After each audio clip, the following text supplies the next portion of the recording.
Hello, everyone, and welcome back. I am Nikki-Marianne Hope, here on Silver Tent Radio. I'm a Silver Grove member of the Silver Tent Group for Women of 50 Plus. I'm going through a stage of evolution, bringing together my life wisdom and listening skills from a place of unconditional love, which encapsulates my art, flower and vibrational essences, sound healing, and shamanic work.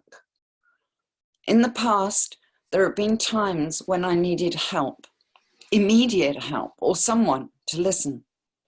So after an initial conversation, I offer my clients ongoing phone and online support, and am available much of the time, day or night, as the need arises for as long as the client requires it. My guest today is Resa Ferrier. You may have first heard our first chat, and we will be continuing on from there. Resa has had a love affair with sound all her life. When she was really little, she climbed up on the piano stool and started playing. She learned to read music before she went to school. Now, Resa works with people's resonance signature, using their unique core sound for healing. So, of course, today we're continuing our talk about sound in its many different forms. Welcome back, Resa. Hi, Nikki-Marianne. Good to be here. It's lovely to talk to you again. I so enjoy our conversations. Yes. Now, tell me a little more. In your introduction, I said that when you were little, you climbed up onto a piano stool and started playing. That's... Well, when I come from a family of 6 children, and I'm much younger than everyone, so we had a piano that stood silent for a long time, and I was fascinated by sound. I had to figure out all different kinds of sound, and so I would reach up with my fingers and try, and then I climbed up on the stool, and my sister was, she would play chopsticks, and my next sister, so she sometimes would come in when I was in there, and I would be experimenting, like where am I going? And it was interesting because I love runs, like the sounds where it's continuous, you move up the scale slowly. And even as a little kid, I loved them. But I love them when you have the bass and the soprano together and they're moving, and moving differently. And so I would just poke at the keys and move around. And what started to happen is when I heard the sound, it was a story. And I saw the story in colors. So as a little kid, it was like my own little entertainment center. I didn't need a PlayStation. I had my own. Fabulous, fabulous. So all my siblings went to the Catholic school. So there was a sister who taught piano. So my mother and father took me. And so she took me to start before I started school. So I was like 5. And I could already read. I was reading younger than that. So she said that it was okay to start because I could read words. So reading music wouldn't interfere with it. So we started to learn how to read music. And, I loved just when I got to the point of playing Chopin and Mussorgsky, there were these huge stories, and they would, just the sounds would just be these characters and what they were doing and the color that splashed across the screen in my mind. And, I never, I don't have a photographic memory. I have, though, if I forgot a measure, I could tell you exactly where it was on the page. I could see it, but that measure would be blacked out. I couldn't see that. So sometimes I would try to just off the cuff make it up. based on the story that I heard, you know. Yes. So I had a lot of fun with classical music, and I wanted to play everything. I played the flute, I played the guitar, I played the bassoon. You know, I wanted to be able to make all these different kinds of sound. And it's I encourage people to learn or explore the world of sound in some way, whether as a listener, participating listener, or the other. But that's how I started. And everything, you know, the way people say words, the way I say words, the word drawer. Okay, so my husband says drawer. I say drawer because of the way, and I say drawing. And he always laughs because he's an artist. And I say, "Are you drawing today?" And he goes, "It's drawing." And I went, "No, it's drawing." Because there's a wing. Okay? So it's like drawing. So for me, that word means that you fly with what you're creating. That's a beautiful description, and that's exactly what happens when you're drawing. You are flying. You're in a different time zone to the rest of the world, and you're letting your imagination and your hands fly. Beautiful. And when you draw, you don't just use your hands, you use the whole of your body. As you move that crayon, pencil, paint, the whole of your body is moving, the same as when you're making sound. The whole of your body is involved with that. Right, right. I used to ask my dad. He loved jazz and calypso music. So I used to say, I said to him, there was a survey, and I go, "Hey, Dad, do you like music? Oh, do you like listening to the radio?" And he goes, "No." I said, "What do you mean? You like music?" He says, "No, if the radio's on, I turn it off." He only liked live music.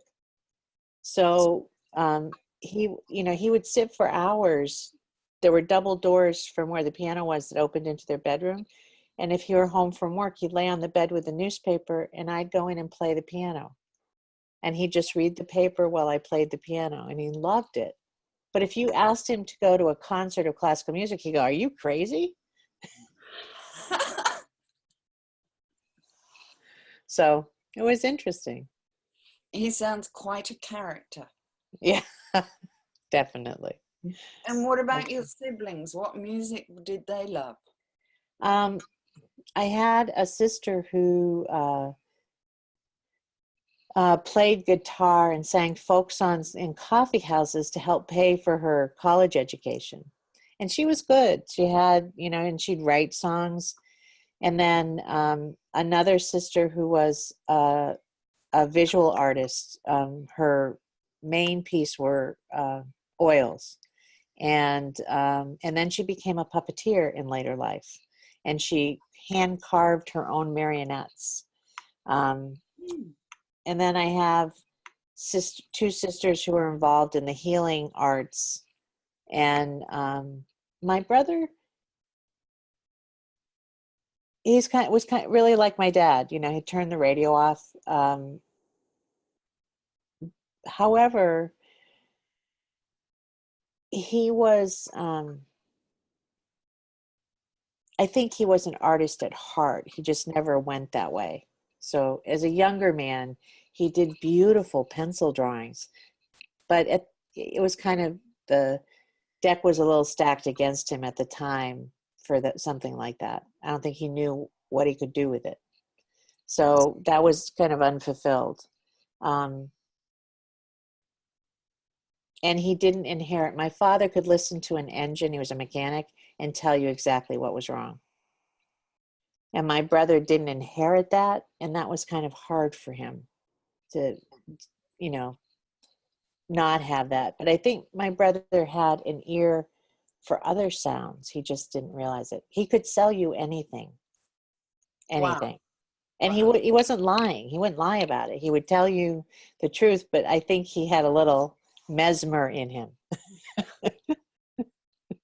Now, your father and the sound of an engine, being able to tell you what was wrong with it from the sound, brings to mind the absolute fortunes that car companies spend to get the exhaust sound for any new car exactly right, so that that resonates with the type of person they're expecting to buy it. Right. Right. Yes, I have succumbed to that.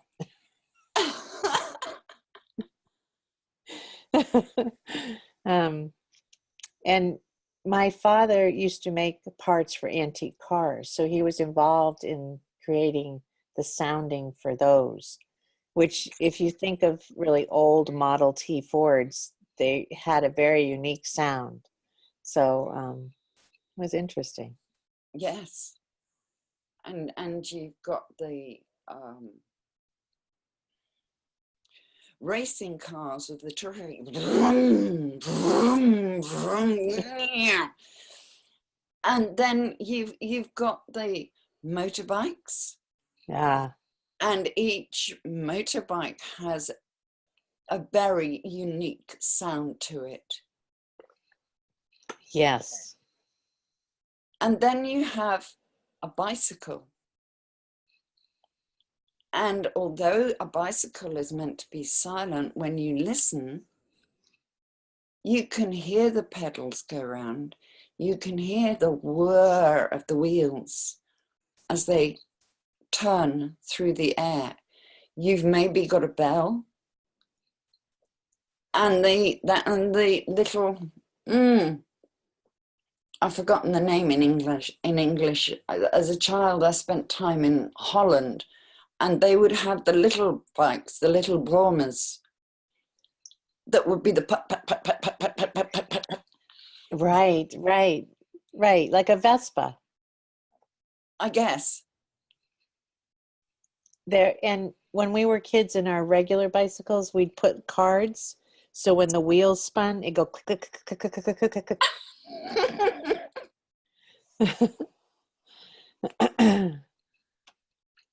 There's always sound.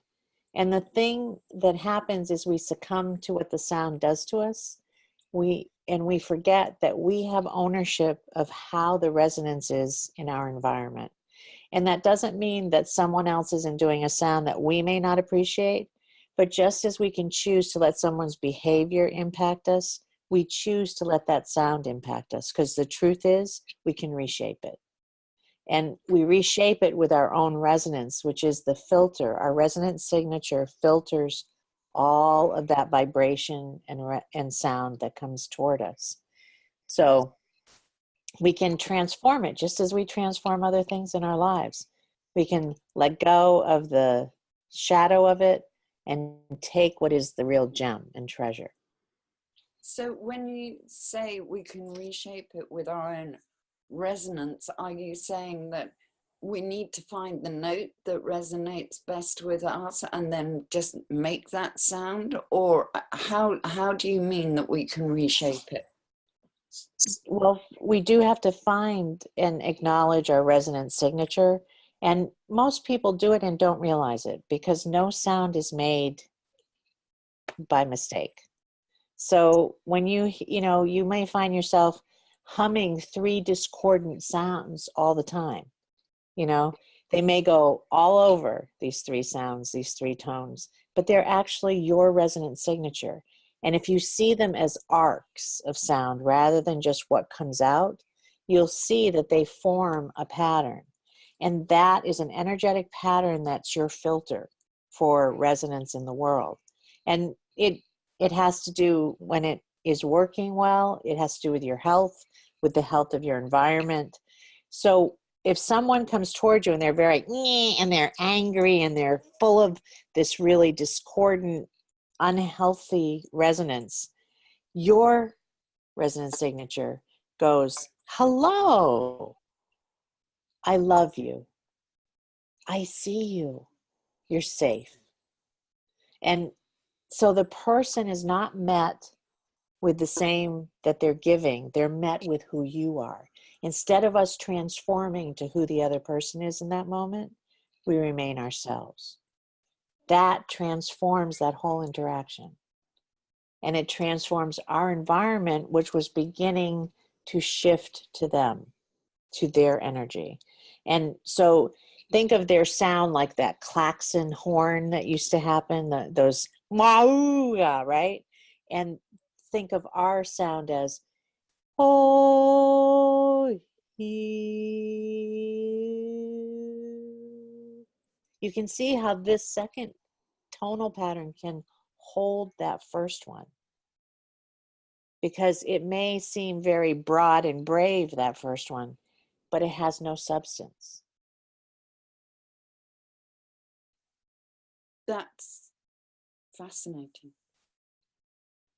And people will find, so sound is color. So you surround, people wear certain colors, they put colors in their home. That's part of how they're shaping their environment with resonance. Okay, it's interesting to hear you describe color as resonance, because I would use the word vibration. So I think that's simply a language difference. Yes. Yes. I started using resonance because homeopathy uses that in connection with remedies. And I realized that it was a vibration, but the sound resonance has all of the open and closed and half tones in it. So I chose it. You're right. I'm going to have to think about that. And on that note, I think we have to finish for today. We have so much more to talk about, that there will be more interviews. So please keep your eyes peeled on Silver Tent Radio. And thank you so much, Resa, for talking to us today. Thank you, Nikki-Marianna. Pleasure. And where can people contact you if they would like to learn more? They can contact me on Facebook. I have a Facebook page at Spirit Soundings, and you'll see I do video blogs and that type of thing. So please take a look. Thank you very much, Resa. So it's goodbye from both of us for now, but we will be back.